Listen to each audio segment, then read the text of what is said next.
hahawirin niyo ng kaso ngayon, nasang kustodiyo na po sila at kumpleto na ho ba o may hinahanap pa ho tayo? Go ahead, sir. Una, hindi ko pa nababasa ni one page nung affidavit ni Ernest Totoy. As you can see, kakapay pa lang. Pagkatapos nito siguro, hihingi ako ng kopya, mamasahin ko yung kopya. Alamin natin sino yung mga active dito, sino yung mga dismiss na. Kasama din dito yung paghahanap kung nasaan sila. Kung sila ba ay nasa restricted custody ayon sa Philippine National Police. Kung ano man ang utos ng PNP dun sa mga pulis na nasasangkot as of now, bago nagpa-file ng kaso si Mr. Patidongan, call ng PNP yun. They should have El Burul. Let us not forget that these policemen are still policemen and are supposed to follow orders. So kung anong order nung hepe nila, ni Chief PNP Torre, so be it. Kung inutos ni Torre na naka-restricted custody sila o mag-report sila sa HSS kung saan naman sila, so be it. Pero ngayon na nakasampan ng kaso ito sa amin, i-evaluate namin kung kinakailangan na mag-issue kami ng preventive suspension, pagmumuni-munihan namin base doon sa ebidensya na isampa ni alias Totoy. Mr. Patidongan, sir, for the record lamang ho, ano ho ang pagkakasala o responsibilidad nito mga pulis na ito na inyong reklamo dito sa NAPOLCOM? For the record lang po at para sa sound on tape mamaya. Go ahead, sir. Itong mga pulis na to, sila ang kumukuha ng mga missing sa bungero galing sa PAR. Sila ang nagdadala doon sa Taali. Marami yan sila, Kole.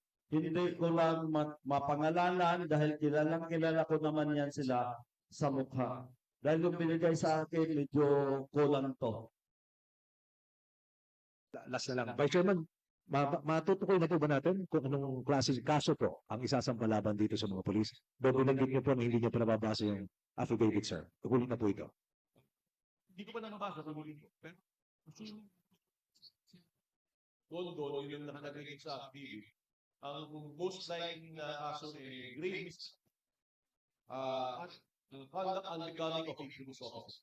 Ang penalties doon, ang pinakamababa ay suspension, ang gitnang penalty ay demotion, ang pinakamabigat na penalty doon ay dismissal and transfer. Thank you, Vice Chairman. Thank you, Mr. Patidongan.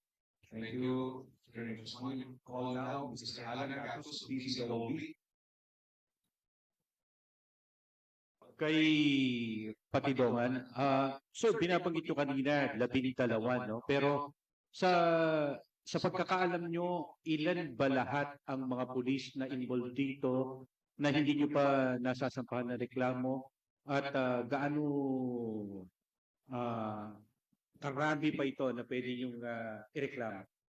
12 lang yung active. Yung iba nito, retired at saka dismiss. Yun yung sila ni Mike Laperia. Naiwan ko lang yung lista ko, pero mayroong isang yung kapatid ni Art de la Cruz. Dismiss po yun. Parang 3 yung dismiss dyan. Art de la Cruz, yung police. Tapos yung kasama na yung kapatid niya. Dismiss dito. Doon sa binabanggit nyo na 12 na active, yung hindi na mga active, kung kabuuan ilan lahat to na mga active at hindi na aktibo ng mga pulis? Hindi ako nagkakamali, nasa 30 to. Kulang 30. Pwede nyo ba mabanggit sa amin kung saan ang assignment, anong particular na opisina ng PNP naka-assign itong mga 30 pulis na to na mga active at mga dating active? Dati kasi ito mga to, isto ng Laguna. Pinamunuan ni Lieutenant Colonel Urapa. Simula noon hanggang sa palipat-lipat sila ng destino, kasama niya lagi yun. Doon sa firearms, kasama niya lahat yun. Kaya nagsabi nga ako kaya Sir Ali, na sir, bigyan mo ako ng kopya ng lahat na empleyado doon sa licensing na pinamunuan ni Lieutenant Colonel Orapa nung panahon ni General Mata. Wala akong idea. Si General Mata na nasa HPG ngayon, yun ba yung binabanggit niya? Oh yes. At saka yung si General Danao. Si General Danao yung OIC noon. Nung na-assign sila sa licensee. Per arm. Nabanggit nyo itong si General Danao at saka si General Mata. Wala ba kayong alam na impormasyon tungkol sa kanila dito? Wala akong idea.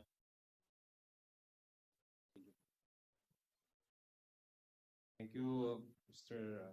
Alan Gatos of DCWP. Now, next in line is Ms. Marlene Pajernos of DZMM. Hello sir, good afternoon. Matanong ko lang po kay Mr. Patidongan kung bukod doon sa mga pulis, may other public official po ba na sangkot dito sa kaso ng Mrs. Sabongero? Yes, yung Vice Mayor na lately nang binanggit sa akin.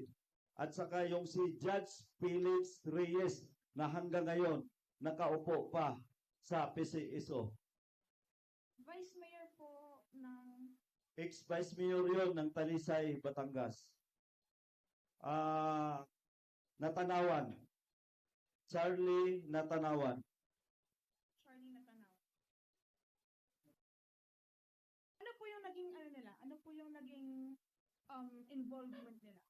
Itong si Charlie Natanawan, naikwento lang sa akin nitong isa sa kasama nilang pulis. Siya ang tumatanggap ng mga tao kung saan dinadala kung paano katayin. Thank you. Our next. Si Judge Felix Reyes po. Mayroong pa-follow up. Sige. Ito si Judge Felix Reyes. Siya yung tagalakad ng lahat ng kaso namin sa missing Sabongero na inutusan ni Mr. Atong Ang.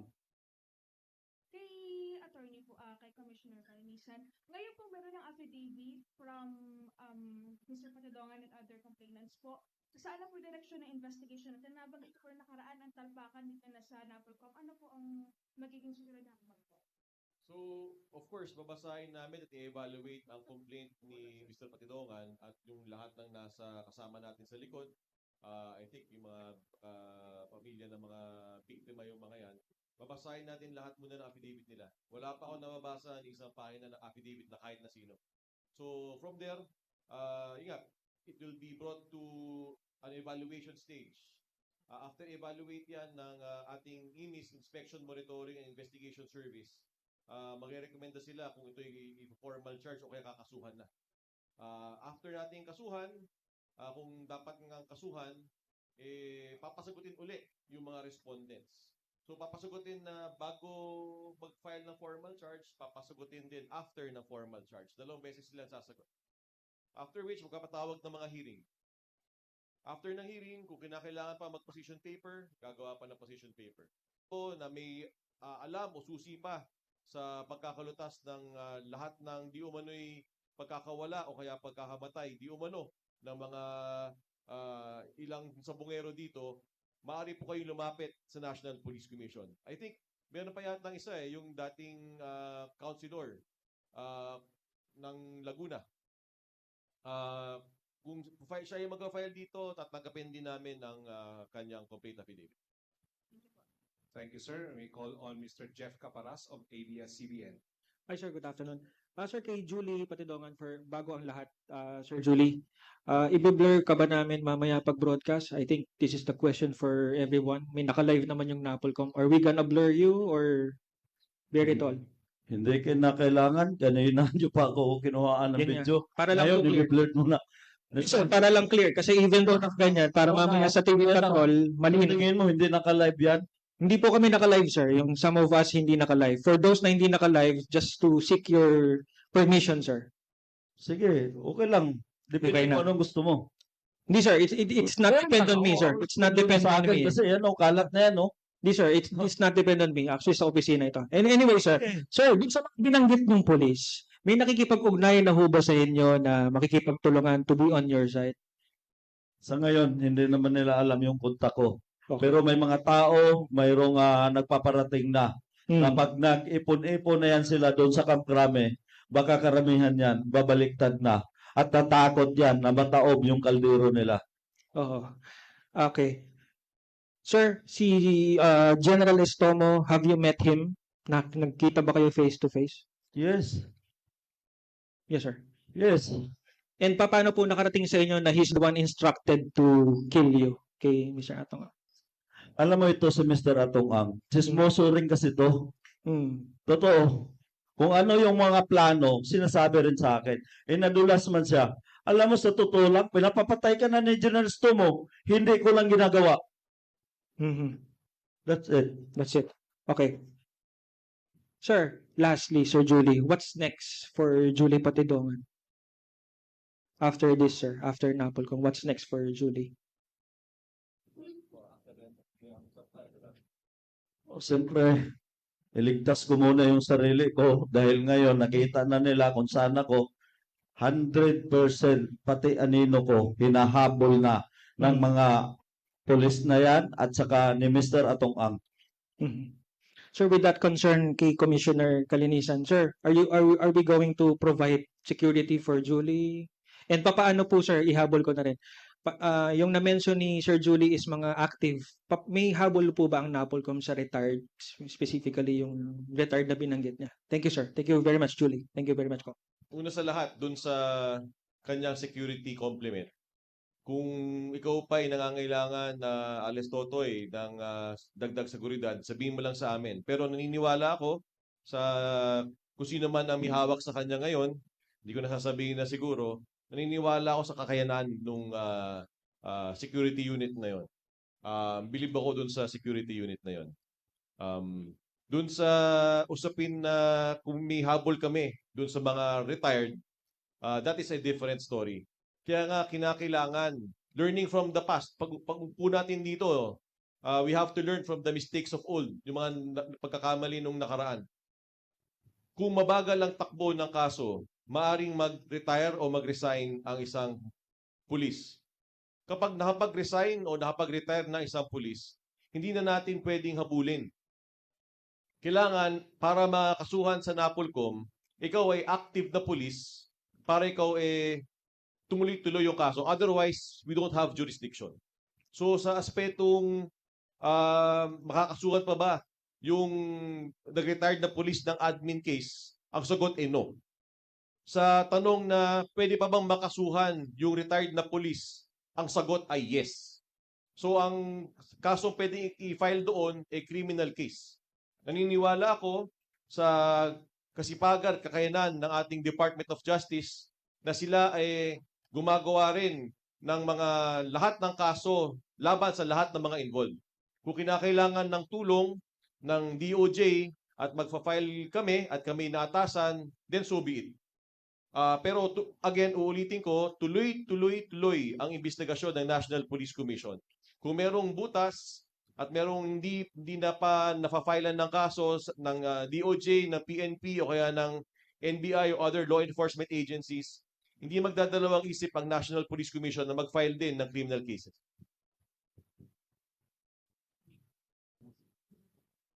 Thank you, Sir Vice Chair Kalinisan. Before we proceed to our next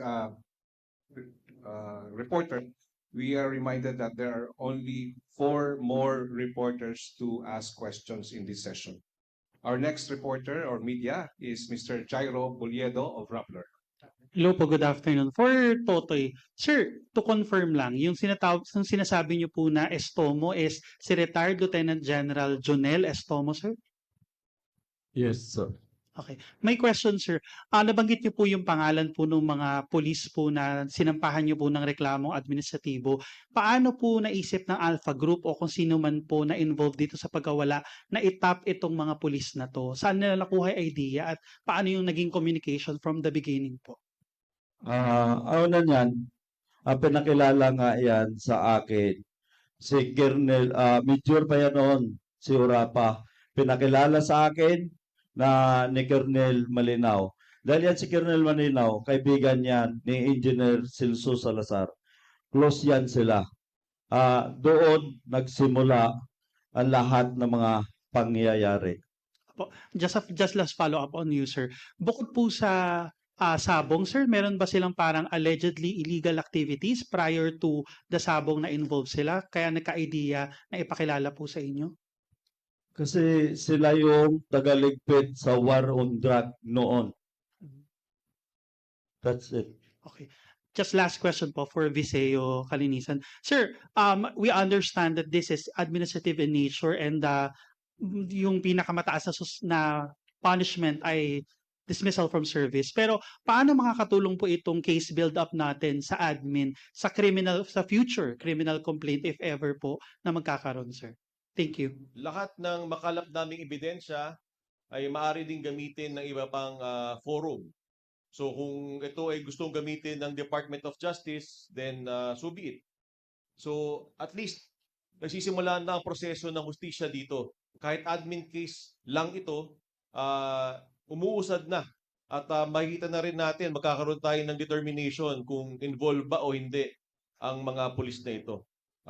Ayaw man natin pag-usapan, even yung hindi mga pulis, mapag-uusapan dito kasi hindi naman, they were not working in silos.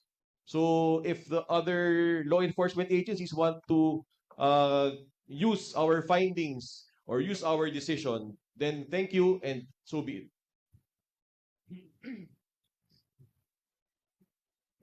Thank you very much, Mr. Jairo Boliedo. Next to ask question is Mr. Gary De Leon of TV5. Sir. Kay Sir Dondon Patidongan. Sir, dun sa 12 pulis, paki-divide natin. Alin ba ro na may kaso ng paggawa ng missing sabongero sa Santa Cruz at sa Manila? Actually, lahat yan sila. Dahil isang team yan sila kung lumakad. Kaya nga nabili yung kuha nila sa Manila rin dahil doon po sila nanggaling sa Santa Cruz. Yung kay John Lasco po, kasali rin ba sa Yung si John Lasco, marami-rami ang kumuha doon. Kaya yung iba, hindi ko na namukhaan. Kaya nung magkabayaran, 2 million yun. Kinabukasan, tumawag yan sa akin si Mr. Orapa. Sabi sa akin na, Sir, dagdagan mo naman to ng 2 million, gawa ng marami kami. So overall, 4 million maliban doon sa binitbit nila na bolt. Kitang-kita naman yun sa CCTV. Sir, yung iba pa kasi sabi mo 108.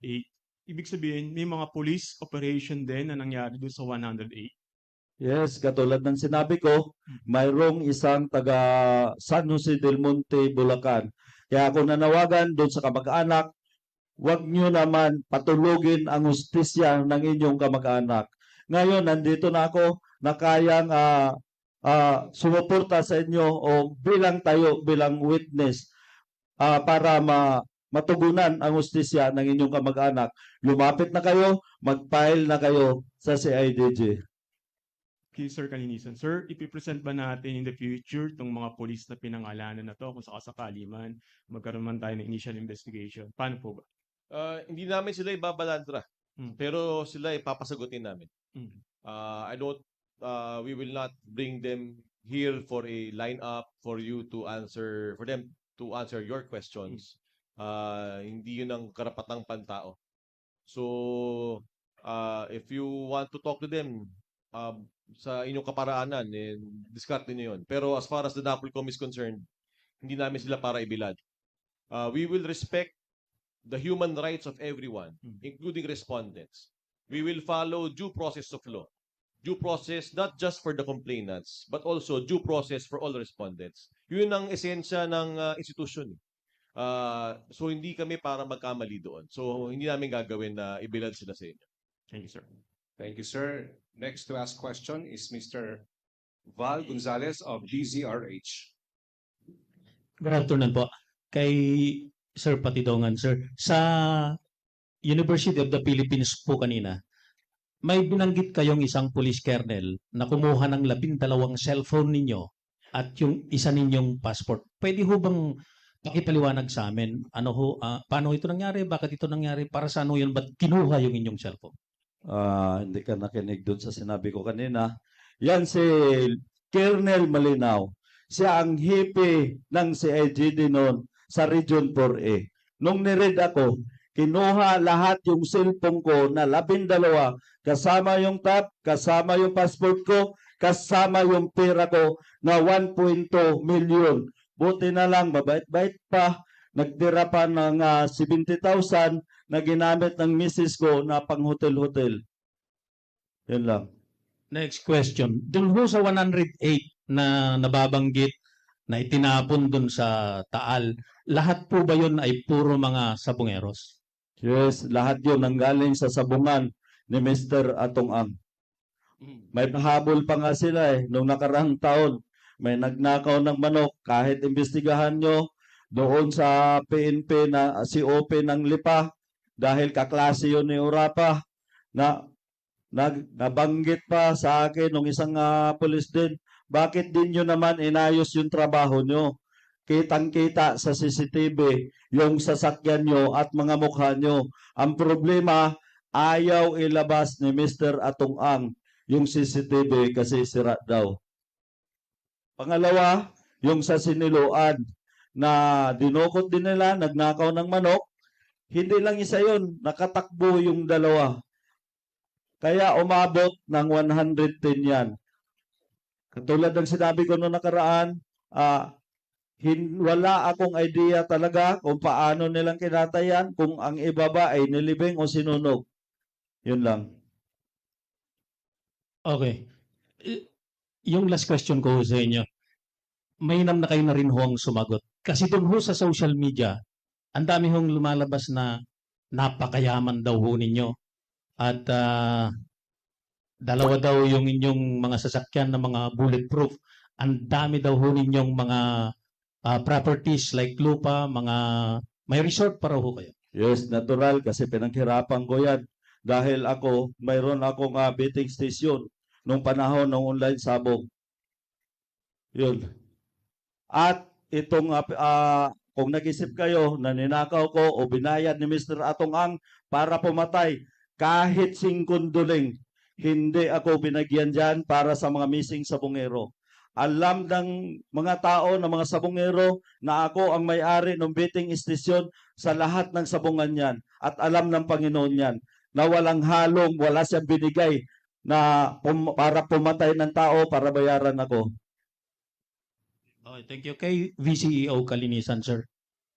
Ang next pa na maririnig namin sa mga susunod na mga araw, dahil may mga pulis na nasa active service pa, ay yung preventive suspension. Ang NAPOLCOM ho bang i-initiate ho ng paglalabas ng mga preventive suspension doon sa mga police personnel involved? Una, syempre, kailangan natin i-assess yung ebidensya. Gusto ko rin makita kung nag-request dun si Totoy sa kanyang final, kung meron siyang request ng preventive suspension also. Kung may banta sa buhay ni Totoy o ni Numan at malakas ang ebidensya base doon sa ipinasa kanina, maaari kaming order ng preventive suspension ng mga pulis na ito. Ayoko lang pangunahan.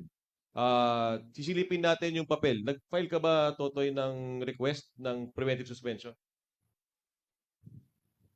Yes.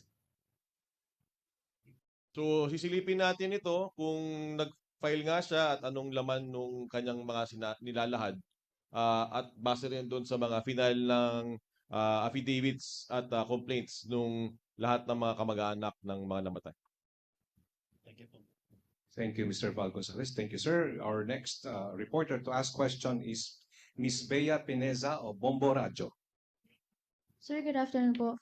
First question po, sir, kay Sir Julie Patidongan. Sir, nililink po kasi ng Department of Justice ito dun sa war on drugs, and earlier you said po isa sila dun sa mga lumiligpit sa mga tao na nadamay doon sa war on drugs. Meron po ba talagang droga na involved dito sa kaso ng mga sabungero, or dito lang po talaga siya umiikot sa sabungan? Umiikot sa sabungan, pero itong mga tao na to, yung tagaligpit, sila rin yung kumukuha ng mga drug lord. At mayroon akong alam dyan, wala naman na yan sa missing sabungero, hindi ko na babanggitin at baka kung saan na naman tayo mapunta. Mayroon akong isang idea, bahala ko na banggitin dito na hindi muna sa social media. Okay, sir. Sir, ask ko na lang din po sa part ni Attorney Rafael. Sir, given na kasama po or nabanggit na po ni Julie Patidongan, ni Sir Julie Patidongan po yung about nga dun sa war on drugs involvement nitong mga nagliligpit na mga pulis, madadagdagan pa po ba or possible madagdagan yung mga kaso nila maliban po dun sa involvement nila dito sa missing Sabongero, sir? And what are the possible cases po na maaari po nilang kaharapin po, sir? Ngayon ko lang narinig yung sa war on drugs. Nabanggit yata yan ni DOJ Secretary dati. Pero ngayon ko lang narinig mismo kay alias Totoy. So, babasahin muna namin. Pero isa lang ang masasabi ko, no stone unturned. Kung anong nakalagay doon, so be it. Kung ano ang ebidensyang lumabas, so be it. Kung lumabas sa investigasyon namin, so be it. Pero due process will be done. Hindi tayo magbabara-bara. Pakikinggan natin ang panig ng lahat. Thank you so much, Mr. Kalinisan. Next to ask question is Mr. Mike Guyago of DZXL. Good afternoon. Kay Sir Julie Patidongan, sir, maraming malamang ang nagtatanong kung bakit ganito ang inyong tapang na ipinapakita despite itong mga nakakabangga mo talaga ay halos yung pagde-describe na ay halos malademonyo ang kanilang mga pamamaraan, ang kanilang pananakot at ito sa mga pagpatay. May mga bakit daw may mga nasa likod daw ba ninyo na parang malaking mga tao kung bakit kung kaya't kayo ay humuhugot ng ganyang katinding tapang. Kahit sinong tao. Pag ang pinag-usapan dito, pamilya, putang ina nila. Ganda akong katatakutan sa kanila. Kung ganda bulas sa buong pamilya ko, papatay niya. Kaya sinabi ko sa kanya, okay lang, patayin mo ako. Patayin mo buong pamilya ko. Hindi na pwede yan. Yun lang. Sir, meron ho bang mga police from the National Capital Region na nandito sa 12 na binanggit ninyo? Yes, nandito lahat sila. Dito lahat sila, dito naka-duty sila sa Luzon. Ano bang rango ni Estomo, sir, nung nasasangkot sa dyan? Ay, si Estomo, Alpayag. As a membro ng sabong yan. Pag sinabing Alpa, kasama siya sa 21 na yung binanggit nila na nagfinance, pero lubog ang pangalan ni Estomo. Si Bernie Tacoy, Mayor Bernie Tacoy, ang lumutang na pangalan niyan. Thank you, thank you. Okay, that will be the last reporter to ask questions. May we now respectfully request the NAPOLCOM Vice Chairperson and Executive Officer, Commissioner Attorney Rafael Vicente R. Calinisan, to deliver his final message to the members of the media. Sir? Before I speak, meron pa bang gusto magtanong? Ba, meron pa. Go ahead.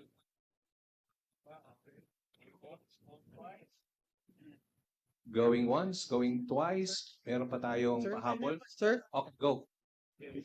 Yes, hi, good afternoon. Dano Tungkongko, GMA Integrated News. Sir, just for clarification and for record purposes, sa hanay ng mga pamilya, ilan yung may formal na final na complaint affidavit? Just for record. Hindi ko pa ako nakikita. Wala pa. Hindi, ilan? Wala pa ako ng idea Wala kung pa. ilan, kung ano mga pangalan. First Alright. time to see all of them. First Okay. time. And also kung meron pong kamag-anak ko na merong gusto kong sabihin o may bigay na mensahe para sa publiko. Thank you.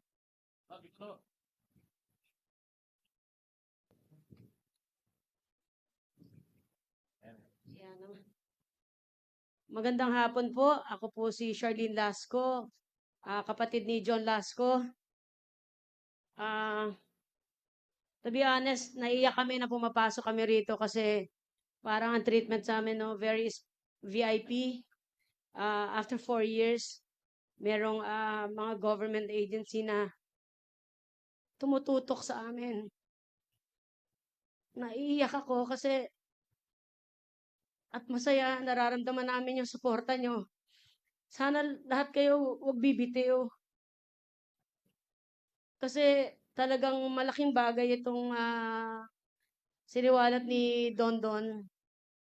At maraming nadadamay. Ngayon, kami, sa part namin, nandito kami palagi para sumuporta sa inyong lahat. Pero syempre, tao lang kami, nagtatanong kami. Makikita mo sa news palagi, bakit laging PNP? Bakit itong mga habitually engaged na to, may mga red flags na hindi nakikita ng mga kapulisan. Like for example, si Colonel Orapa, he was involved in a kidnapping in San Andres. Pero na-dismiss yung kaso niya. Bakit itong mga ito ay hindi nakikita? 'Di ba? So, sana ang suggestion namin sa mga kapulisan at sa NAPOLCOM also na magpasa ng batas o ruling na pag nakita niyo yung pulis na may ganun pong kaso na, dapat nababantayan na. Kasi kamukha nito, no? Naghahasik pa ng lagim eh.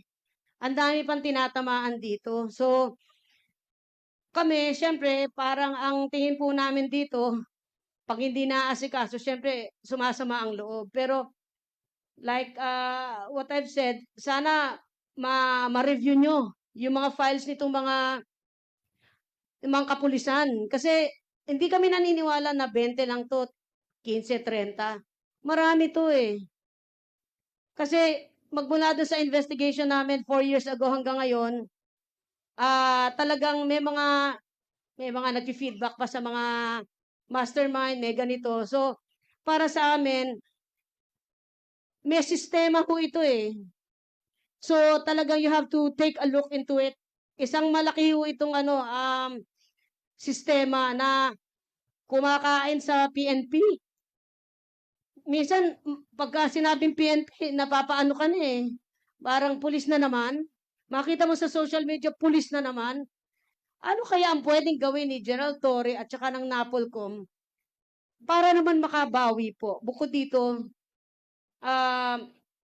sana naman ho talagang magpasa ng batas kayo na kung pwede, strike 1 pa lang, tanggal na sa serbisyo. Sana ganun, di ba? Para hindi na pamarisan, hindi na tayo magdalawa, hindi na tayo magtatlo. So, yun lamang po yung hinihiling namin. And sana po, magpatuloy po kayo na talagang fair and just na review dito sa kaso na to. Kasi, hindi siya biru-biruan. Sana wag na hong pamarisan. At sana wag tayong, kahit ma'am, I'm sure may kakilala nyo yung iba, kumpare. Sana ho, talagang justice ho yung maibigay po sa atin. Hindi lang ho sa amin. At saka yung iba pang hindi makadulog, natatakot, pero talagang humihingi rin. Hindi sila ganun ka-bold, ganun katapang, o ganun ka-porsigido. Sana mabigyan rin ho ng justice yung mga yon. Salamat po. If I may respond, ma'am. Nasa pangalawang buwan pa lang po ako na panunungkulan ko bilang pinuno ng National Police Commission. Meron po akong 6 na taon na fixed term. Pangako ko po sa inyo at sa lahat po na nanonood na taong bayan ho, magiging patas po ang National Police Commission. Lahat po ng kailangan pong gawin dito para malinis po ang hanay ng mga kapulisan ay gagawin po namin na walang takot. So kung meron po kayong gustong isumbong po sa amin, kami po ang pulis ng pulis. Kung di man po yun na yung awareness level po ng NAPOLCOM, maaari po napakababa. Pero siguro po sa mga nangyayari ho ngayon, katandaan po ninyo na meron po kayong maasahang hustisya sa National Police Commission. Thank you.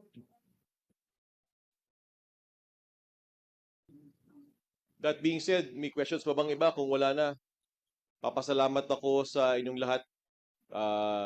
Don, salamat sa inyong lahat. Maraming salamat sa inyong tiwala sa National Police Commission. Lahat ng tao dito sa NAPOLCOM ay naniniwala sa hustisya. Mula ng pag-upurin natin, naniniwala rin tayo sa swift justice. So gagawin natin ang lahat to uncover the truth. Huwag kayong mag-alala. Gagawin natin ang ating makakaya. Sa lahat ng respondents din dito, huwag kayo rin mag-alala. Kung kayo ay inosente, aabsueltuhin namin kayo. Pero kung kayo ay nagkasala dito, wala tayong pag-uusapan. Magiging patas ang proseso ng NAPOLCOM. We will hear you out. Pero at the end, justice will prevail. Maraming salamat po. That concludes